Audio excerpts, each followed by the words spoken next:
Friends techno 1797కి అందరికీ స్వాగతం. మీరు డేట్ వచ్చేసరికి జూలై 23, 2024. టైం వచ్చేసరికి 4 PM అవుతుంది. ఇప్పటి వరకు ఉన్న న్యూస్ అయితే ఇవి.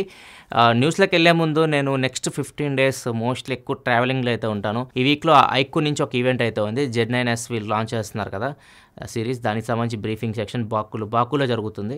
సో ఈ వీక్ అటు వెళ్ళేది ఉంది. అండ్ తర్వాత వచ్చిన తర్వాత ఢిల్లీ 2 అయితే ఉన్నాయి, అన్నీ ఇంపార్టెంట్వే. సో ఈ 10-15 days అయితే అక్కడ వెళ్ళిన తర్వాత కూడా నాకు వీలుంటే ఒక టూ డేస్కి ఒకసారైనా కానీ రోజు మార్చి రోజైనా కానీ టెక్ న్యూస్ ఇవ్వడానికి ట్రై చేస్తాను. లేకపోతే కుదరకపోతే ఇవ్వలేను. అన్నీ ఇంపార్టెంట్వే. వరుసగా 3 అయితే ఉన్నాయి. వెళ్ళకూడదు అనుకుంటాం కానీ వెళ్ళక తప్పదనమాట. ఒకటి యూట్యూబ్ది కూడా ఉంది, ఖచ్చితంగా వెళ్ళాలి. ఓన్లీ ఇండియాలో టాప్ 100 క్రియేటర్స్ మాత్రమే పిలుస్తున్నారు వాళ్ళు, అది కూడా ఖచ్చితంగా వెళ్ళాల్సి ఉంటుంది. చాలా వదిలేసాను నేను రీసెంట్గా. ఇటలీ వెళ్ళాలి ఒకటి, అది వదిలేసాను. OnePlus ఈవెంట్కి. ఒకటి థాయిలాండ్ రియల్మీ ఈవెంట్ ఒకటి జరిగింది, దానికి వెళ్ళాలి, అది కూడా వదిలేసాను. ఎందుకంటే బిజీ స్కెడ్యూల్ ఉంది, అందుకే అన్నీ తిరగడం కూడా కష్టం. ఇవైతే మాత్రం ఖచ్చితంగా వెళ్ళాల్సి వస్తుంది, అందుకే తప్పదు. మ్యాక్సిమం వీడియోస్ అయితే వస్తుంటాయి మన ఛానల్లో. ఒకవేళ టెక్ న్యూస్ కావాలంటే మాత్రం రెగ్యులర్గా అయితే రాదు, రోజు మార్చి రోజు కానీ 2 రోజులకు ఒకసారి కానీ రావచ్చు. ఫస్ట్ వచ్చేసరికి మన ఐరన్ మ్యాన్ ఉన్నాడు కదా, డిజిటల్ చార్ట్ స్టేషన్, మన ముద్దుగా ఐరన్ మ్యాన్ అంటాం. ఈయన ఒక లీక్స్ అయితే ఇచ్చాడు OnePlus Open 2కి సంబంధించి. OnePlus Open 2 ఈసారి 6000 mAh బ్యాటరీతో రాబోతున్నట్లు, స్నాప్డ్రాగన్ 8 Gen 4 ప్రాసెసర్తో వస్తుంది. అండ్ Q1 2025 అంటే నెక్స్ట్ జనవరి, ఫిబ్రవరి, మార్చ్ నెక్స్ట్ ఇయర్లో మనం ఫస్ట్ హాఫ్లోనే ఇది చూడొచ్చు అన్నట్టు చెప్తున్నాడు. ఈసారి ఇంకా లైట్ వెయిట్ ఉంటుంది, ఇంకా డ్యూరబిలిటీ ఎక్కువ ఉంటుంది, హింజ్ కూడా ఈసారి ఇంకా బెటర్గా చేస్తున్నారు అన్నట్లు చెప్తున్నాడు. మరి చూడాలి ఇది వచ్చిన తర్వాత. లాస్ట్ టైం OnePlus Open అయితే మాత్రం బాగానే డిజైన్ చేశారు, బాగుంది ఫోన్ అయితే, ప్రాక్టికల్గా ఉంది వాడడానికి. ఈసారి మరి ఏమేమి చేంజెస్ చేస్తేస్తారో మనం వెయిట్ చేయాలి, చాలా టైం ఉంది. నెక్స్ట్ ఇయర్ ఫస్ట్ హాఫ్ అంటే చాలా టైం ఉంది. నెక్స్ట్ మన వివో నుంచి వివో V30 సిరీస్ లాంచ్ అయ్యి ఒక 3-4 నెలలు అవుతుంది. మళ్ళీ V40 సిరీస్ వచ్చేస్తుంది. ఈ మంత్ ఎండింగ్లో కానీ నెక్స్ట్ మంత్ కానీ V40 సిరీస్ అయితే మనం చూడొచ్చు. V40 Pro 2 ఫోన్స్ రాబోతున్నాయి. V40 వచ్చేసరికి 7 Gen 3 ప్రాసెసర్, V40 Pro వచ్చేసరికి MediaTek Dimensity 9200+ ప్రాసెసర్తో అయితే వస్తుంది. V సిరీస్ అంటేనే వీళ్ళు కెమెరాని ఎక్కువ ఫోకస్ చేసి తీసుకొస్తూ ఉంటారు, బ్యాక్ కెమెరా కానీ ఫ్రంట్ కెమెరా కానీ ప్రైజెస్ ఎక్కువ పెడతారు, ఆఫ్లైన్లో అమ్ముతూ ఉంటారు, తెలిసిందే మనకి. అండ్ వివో ఒక్కటే నాకు బాగా నచ్చింది, MediaTek ప్రాసెసర్తో ఇమేజ్ ప్రాసెసింగ్ చాలా బాగా సెట్ అయింది. వీళ్ళిద్దరికి మంచి ఫొటోస్ అయితే వస్తాయి.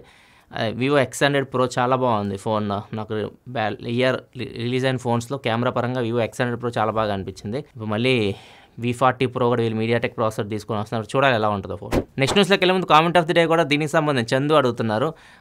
కొంచెం ఎగ్జాక్ట్ క్వశ్చన్ వచ్చేసరికి camera quality and processor link ఏంటి, ఏ ప్రాసెసర్ అయినా కానీ same algorithm, same sensor use చేస్తారు కదా, సేమ్ క్వాలిటీ ఎందుకు రాదన్నట్లుగా అడుగుతున్నారు.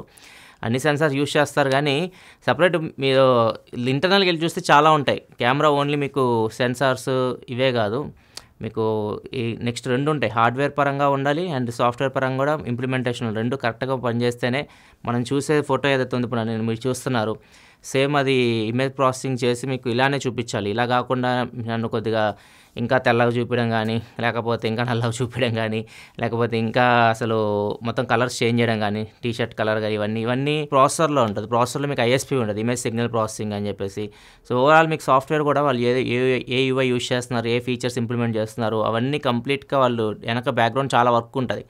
బయటకు వెళ్తున్నప్పుడు తెలుస్తుంటుంది. వివో V సిరీస్ వాటికి వెళ్తుంటాం కదా, X సిరీస్ వీటికి లాంచ్ ఈవెంట్స్కి వెళ్తున్నప్పుడు చైనా నుంచి వాళ్ళు వస్తారు, కెమెరా డిపార్ట్మెంట్ వాళ్ళు చెప్తున్నప్పుడు అర్థమవుతుంది అన్నమాట ఎంత బ్యాక్గ్రౌండ్ ఎంత వర్క్ జరుగుతుంటుందా అని చెప్పేసి.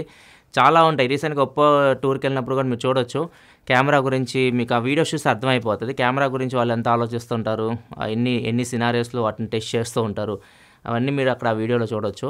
సో బ్యాక్గ్రౌండ్లో చాలా ఉంటుంది. హార్డ్వేర్తో పాటు సాఫ్ట్వేర్ కూడా చాలా ఇంపార్టెంట్. అండ్ వీళ్ళు ఏదైతే ఫీచర్స్ ఇంప్లిమెంట్ చేస్తున్నారో అవి కూడా కరెక్ట్గా ఇంప్లిమెంట్ చేస్తేనే అవుతుంది, కానీ లేకపోతే అంత క్వాలిటీ ఫొటోస్ అయితే రావు. ఓవరాల్గా పిక్చర్ చూడడానికి అయితే బాగుండాలి మనకి. నెక్స్ట్ వచ్చేసరికి NPCI నుంచి ఇండియాలో ఎవరైనా ఫారినర్స్ వస్తుంటారు కదా, వాళ్ళకు కూడా UPI సర్వీసెస్ అయితే ఇప్పుడు చేయొచ్చు, వాళ్ళు కూడా UPI పేమెంట్స్ చేయొచ్చు. వీళ్ళు ఎయిర్పోర్ట్లోనే UPI One World అని చెప్పేసి ఒకటి యాప్ ఉంటుంది. దానిలో వీరు వాళ్ళ వీసా, పాస్పోర్ట్ ఇవన్నీ రిజిస్ట్రేషన్ చేసుకోవాలి. చేసుకున్న తర్వాత వాళ్ళు international debit and credit card use చేసి ఆ వ్యాలెట్లో డబ్బులు అయితే వేసుకోవచ్చు, ఆ UPI వ్యాలెట్లో. ఆ వ్యాలెట్ యూస్ చేసి వీళ్ళు ఇండియాలో ఎక్కడైనా కానీ UPI పేమెంట్స్ అయితే చేసుకోవచ్చు. సో ఇదైతే కొత్తది NPCI వాళ్ళు ఇంప్లిమెంట్ అయితే చేస్తున్నారు. ఎవరైతే ఫారెన్ నుంచి ఇండియాకి వస్తారో వాళ్ళకి ఇది బాగా ఉపయోగపడుతుంది. మనకి గూగుల్ ప్లే స్టోర్ నుంచి గూగుల్ రీసెంట్‌గా ఏదైతే చిన్న చిన్న యాప్స్ ఉంటాయో ప్లే స్టోర్‌లో భయంకరంగా ఉంటాయి. లక్షలు కొన్ని కోట్ల యాప్స్ అయితే ఉంటాయి. చిన్న చిన్న యాప్స్ ఉంటాయి కదా! లైక్ వాల్‌పేపర్ చేంజ్ చేసుకోవడం ఇట్లా చాలా యాప్స్ అయితే ఉంటాయి. ఇట్లాంటి యాప్స్ అన్నిటిని వీళ్ళు ఫిల్టర్ చేస్తున్నారంట. ఇట్లాంటి యాప్స్ అన్నిటిని ఫిల్టర్ చేసి పనికిరాని యూజ్‌లెస్ యాప్స్ ఉంటే వాటన్నిటిని ప్లే స్టోర్ నుంచి తీసేస్తామని చెప్పేసి గూగుల్ అయితే చెప్తుంది. రీజన్ వచ్చేసరికి ఇట్లాంటి యాప్స్ వల్ల ఉపయోగం ఉండదు. దాంతో పాటు హ్యాకర్స్ ఉంటారు కదా! ఇట్లాంటి యాప్స్‌ని టార్గెట్ చేసి వాటి నుంచి మీ ఫోన్‌లోకి అటాక్ చేయడానికి చూస్తూ ఉంటారు. ఇవన్నీ దృష్టిలో ఉంచుకొని ఈ యాప్స్ అన్నిటిని ఫిల్టర్ చేసి తీసేస్తాం అన్నట్లు గూగుల్ చెప్తుంది. నెక్స్ట్ మనకి ఇండియన్ బడ్జెట్ బయటకు వచ్చేసింది. ఇప్పుడు మనకి కస్టమ్ డ్యూటీస్ మీద ఇంపార్టెంట్ అప్డేట్ అయితే వచ్చింది. మన కస్టమ్ డ్యూటీస్ మీద 5% తగ్గించింది గవర్నమెంట్ అయితే. యాక్చువల్‌గా 20% అయితే ఉండేది. బయట నుంచి వస్తుంటాయి కదా మనకి ప్రింటెడ్ సర్క్యూట్ బోర్డ్స్ కానీ, పీసీబీస్ కానీ, ఏదైనా చార్జర్స్ కానీ ఏదైనా వీళ్ళు బయట నుంచి డైరెక్ట్ ఇంపోర్ట్ చేసుకుంటూ ఉంటారు. సో అట్లాంటి వాటి మీద ఇంతకుముందు 20% ఇప్పుడు దాన్ని 15% తగ్గించారు. అంటే 5% అయితే తగ్గింది. సో దీనివల్ల మనకి వాళ్ళు ఇంపోర్ట్ డ్యూటీస్ తగ్గుతాయి కాబట్టి మొబైల్ ప్రైజెస్ తగ్గుతాయి అని చెప్పేసి అనుకుంటున్నారు పబ్లిక్ అయితే. అదైతే మ్యాక్సిమం తగ్గవు. మోస్ట్లీ ముఖ్యంగా ఐఫోన్స్ గురించి ఎక్కువ అడుగుతుంది. ఐఫోన్స్ తగ్గుతాయా? ఎందుకంటే ఐఫోన్ ఇండియాలో అసెంబుల్ అవుతుంటాయి కదా! బయట నుంచి పార్ట్స్ వీళ్ళు ఇంపోర్ట్ చేసుకుని ఉంటారు. ఇంపోర్ట్ డ్యూటీస్ తగ్గినాయి కదా అంటున్నారు. కానీ మ్యాక్సిమం అయితే ఇండియాలో అయితే ప్రైజెస్ అయితే తగ్గించరు. ఎప్పుడైతే డిమాండ్ తగ్గుతుందో, మాకు డిమాండ్ లేదు అన్నప్పుడు మాత్రమే ఒక ప్రోడక్ట్ ప్రైస్ తగ్గుతుంది. కానీ డిమాండ్ ఉన్న ప్రోడక్ట్స్కి అయితే ఎప్పుడు ప్రైస్ అయితే కంపెనీస్ అయితే తగ్గించవు. నెక్స్ట్ న్యూస్కి వెళ్ళే ముందు డీల్ ఆఫ్ ది డే చూసుకుంటే ఏసర్ నుంచి 2 డీల్స్ అయితే ఉన్నాయి. ఫ్లిప్కార్ట్లో సేల్ ఇంకా నడుస్తూ ఉంది. అమెజాన్లో అయిపోయింది. ఫ్లిప్కార్ట్లో 2 డీల్స్ అయితే ఉన్నాయి. ఏసర్ ఒకటి monitor, full HD monitor, 21.5 inch monitor. ఇది జస్ట్ 4,999కి వస్తుంది. 5,000 రూపాయలకి మానిటర్ అయితే వస్తుంది. అండ్ ఇంకొకటి ల్యాప్టాప్ కూడా మీ బడ్జెట్ 22,000-23,000 అయితే మాత్రం ఒక ల్యాప్టాప్ డీల్ కూడా ఉంది జనరల్ యూస్ కోసం ఏసర్ నుంచి. ఇది i3 11th జనరేషన్ ప్రాసెసర్తో వస్తుంది. 8GB ర్యామ్, 512GB SSDతో వస్తుంది. ఇది విండోస్ 11 ఆపరేటింగ్ సిస్టమ్ మీద రన్ అవుతుంది. ఓవరాల్ ఇది Citi and Axis bank credit cards మీ దగ్గర ఉంటే దాని మీద డిస్కౌంట్ కలుపుకొని 22,740 రూపాయలకి అయితే వస్తుంది. సో ఆ ప్రైస్కి ఒకవేళ మీరు జనరల్ యూస్కి ల్యాప్టాప్ చూస్తూ ఉంటే ఈ డీల్ కూడా మంచి డీల్. ఈ డీల్స్ లింక్ కింద డిస్క్రిప్షన్ ఉంటే అక్కడ నుంచి ఒకవేళ చెక్ చేయాలనుకుంటే చెక్ చేయొచ్చు. ఇంకా ఎక్కువ డీల్స్ కావాలనుకుంటే మన టెలిగ్రామ్ ఛానల్ లింక్ కూడా కింద డిస్క్రిప్షన్ ఉంటుంది. అక్కడికి వెళ్ళండి, ఇంకా మీకు ఎక్కువ డీల్స్ అయితే దొరుకుతాయి.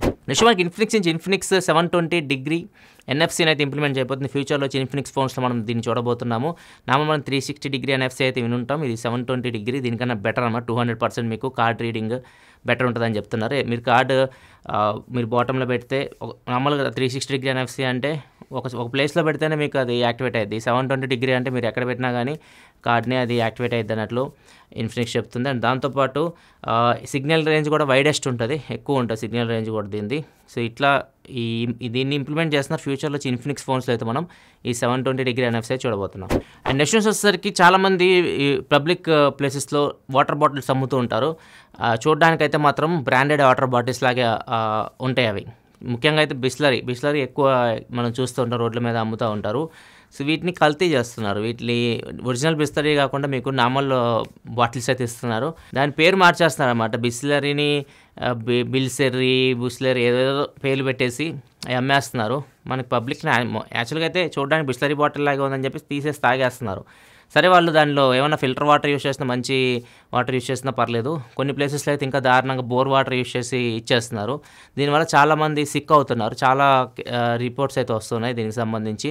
చాలామంది వాటర్ తాగి సిక్ అవుతున్నారు. చాలామందికి కిడ్నీకి సంబంధించిన సమస్యలు కానివ్వండి, అండ్ లాంగ్ రన్లో క్యాన్సర్ కూడా వచ్చే ప్రమాదం అయితే ఉంటుంది ఇట్లాంటి వాటర్ తాగితే మనకి. సో ఇట్లాంటి చోట్ల మీరు ఒకవేళ పబ్లిక్ ప్లేసెస్లో వాటర్ బాటిల్స్ ఇస్తూ ఉంటే ఒకసారి చెక్ చేసుకోండి, అవి ఒరిజినలా కాదా అని చూసుకొని ఒకసారి తర్వాత తీసుకొని తాగండి. ఒరిజినల్ కాకపోతే మాత్రం తిరిగి వాళ్ళకి ఇచ్చేయడం బెటర్. అండ్ ఫైనల్ న్యూస్ వచ్చేసరికి చెన్నైలో ఒకటి బాగా వైరల్ అవుతూ ఉంది. నార్మల్గా మనకి పోలీస్ చెక్ పాయింట్స్ ఉంటాయి కదా, పోలీస్ చెక్ పాయింట్స్ ఒకళ్ళు వెళ్ళారు, అక్కడికి పోలీసులు పట్టుకున్న తర్వాత యూజర్ ఏం చేశాడంటే గూగుల్ మ్యాప్స్లో ఆ లొకేషన్ అప్డేట్ చేసేసి ఇక్కడ పోలీసులు ఉన్నారు రాకండి అని చెప్పేసి గూగుల్ మ్యాప్స్లో పెట్టారు. సో అది గూగుల్ మ్యాప్స్ అట్లా కనిపిస్తూ ఉంది. చెన్నై ఫియోనిక్స్ మాల్ దగ్గర పోలీస్ చెకింగ్ జరుగుతుంది, మీరు అట్లా ఆ వైపు వెళ్ళకండి అన్నట్లుగా.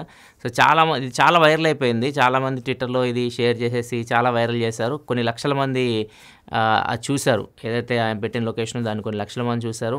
సో ఇది నాకు తెలిసి గవర్నమెంట్ దాకా వెళ్ళింది అనుకోండి, ఇట్లాంటివి మేబీ గూగుల్తో మాట్లాడి తీపించేయచ్చు. ఇట్లాంటి లొకేషన్ మనం ట్యాగ్ చేయడం ఇట్లాంటివి చేస్తే, ఎందుకంటే పోలీసులు చెకింగ్కి ఇబ్బంది అవుతుంది, వాళ్ళు డబ్బులు వచ్చే ఉంటాయి కదా, అట్లాంటివి పోయినాయి అంటే కష్టం కదా, గవర్నమెంట్కి ఆదాయం ఉండదు కదా. ఇట్లాంటి ఫ్యూచర్లో నాకు తెలిసి గూగుల్తో మాట్లాడి తీపించవచ్చు. బాగా వైరల్ అయింది ఇదైతే, చాలామందిని మెచ్చుకున్నారు, చాలామంది దానివల్ల బెనిఫిట్ కూడా పొందారు. అటువైపు వెళ్లకుండా వేరే మార్గం నుంచి వెళ్ళిపోయి ఫైన్ కట్టకుండా సేవ్ అయ్యారు. ఇదే ఫ్రెండ్స్ ఇప్పటివరకు ఉంది న్యూస్ అయితే. ఎపిసోడ్ మీకు నచ్చితే లైక్ చేయండి. రీసెంట్ వీడియోస్ మన ఛానల్ వచ్చినాయి, మీరు చూడకపోతే ఇక్కడ కార్డ్స్లో వస్తుంటే ఒకసారి వాటిని చెక్ చేయండి. మరిన్ని వీడియోస్ కోసం మన ఛానల్ సబ్స్క్రైబ్ చేసుకొని ఫాలో అవుతున్నాను. Thanks for watching. Bye bye.